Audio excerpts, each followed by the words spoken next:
I awoke at 4 a.m. to my alarm blaring on my bedside table.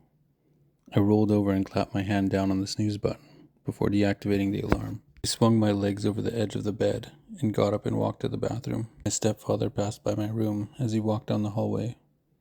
"Good morning," he said as he walked into the kitchen. "Morning," I responded as I followed behind him before reaching the bathroom. I got dressed in my haziness after using the bathroom. My hunting gear was bulky for this time of year, but necessary for the environment we were about to enter.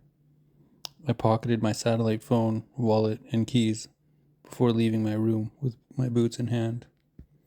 I walked into the kitchen where my stepfather was pouring his thermos full of coffee. "I made you a cup," he said as he offered me the pot. "Thanks," I said sheepishly, accepting the pot by the handle. I poured some coffee into the thermos before loading it with French vanilla coffee creamer and whipped cream. The lid was securely fastened without leaking any of the beverage out of the top. As we put our boots on at the door, my mother came down in a housecoat and walked up to my stepfather. "Take care of him, Phil," my mother said as she grabbed my stepfather's neck and kissed him.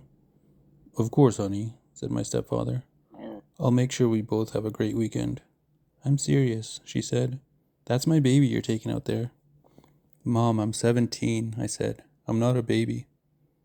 "I know, sweetie," she said, walking over to me and grabbing my face. "Listen to Phil this weekend, okay?" "Yes, Mom," I said, looking away. "He knows what he's doing out there," she stated. "Okay," I said. "You have your satellite phone?" she asked. "Yes," I said, pulling out my phone and showing it to her. "Good. Do you have yours?" she said as she turned to Phil. "Yes," he said, patting his breast pocket. "Great. Don't forget your sandwiches," she said as she put the sandwiches she had prepared and the meal for the weekend in the cooler that was by the door. "Thanks, babe," said Phil. "Thanks, Mom," I said. "I love you guys," she said. "I love you too, honey," Phil said. "I love you too, Mom," I replied. "Be safe this weekend," she said to us. "We will," the both of us said together. Phil grabbed his gun and the cooler before walking out of the door. I grabbed my gun and followed him. We walked to the truck and put the equipment in the back seat before Phil got into the driver's seat and I got into the passenger seat. Phil drove through the city relaxedly as I sat there, half asleep. It was over an hour drive to where we were going, and I considered whether I could get more sleep on the drive. "You excited for your first hunting trip, Daryl?" asked Phil. "Meh," Daryl replied. "You're going to love the fresh air and nature," grinned Phil. Daryl rumbled and fell asleep. "Get up," said Phil, shaking Daryl by his shoulders. Daryl got out of the passenger seat and stretched before gaining his bearings in the dirt parking lot. A few cars were already parked here. Phil handed Daryl his pack, which he slung around his back before looking at Phil inquisitively. "Let's go," said Phil, handing Daryl his rifle. Daryl grabbed the rifle and started to walk alongside Phil. "Phil, are these guns loaded?" asked Daryl. "Haha, mine is," said Phil, letting out a laugh and then getting serious. "Why isn't mine loaded?" asked Daryl. "We can't do any shooting out here near the road, which is why I'm waiting to teach you once we're up in the thick of it," responded Phil.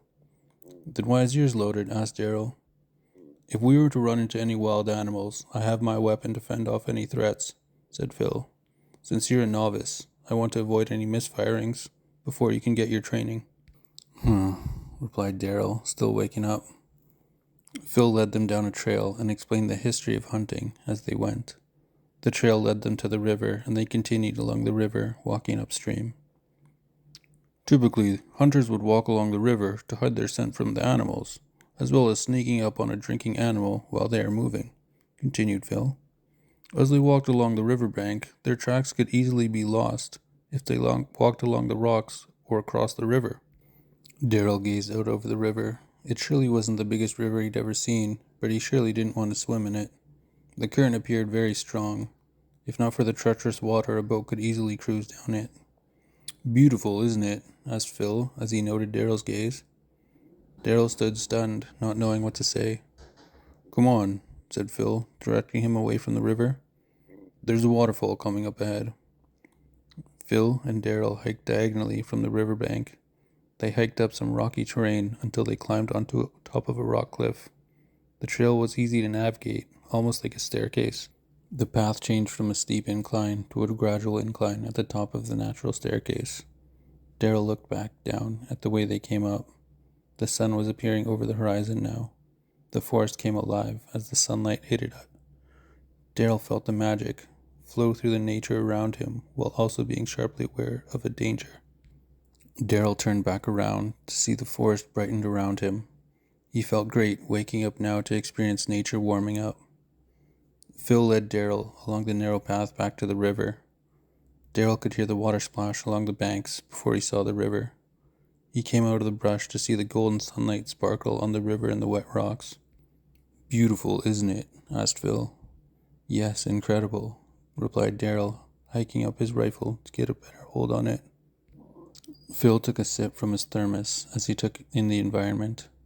Daryl remembered his drink and drank his coffee as well as he gazed around. The mountain looked incredible as the sunlight hit the morning dew dripping off the trees, going all the way up to the peak. The forest shone like a stained glass window glimmering brilliant through the valley. The pair of men stood and watched nature come alive for a few minutes. Daryl sensed a small amount of danger as he stood in the morning light. Phil stood next to him, solemnly drinking from his thermos. "Let's go," said Phil, putting his thermos back into his pack and striding up the mountainside. Daryl walked in between Phil and the riverbank.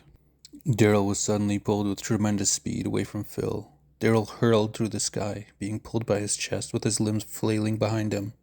Daryl saw the daylight as he rose immediately, and then he saw blackness all around him turn once again to the light as he was ensnared by a large menacing creature in an instant. Daryl hovered in the air motionless, hanging by his chest. He had just nauseously launched from Phil's side and blacked out as he flung through the sky into this creature's possession.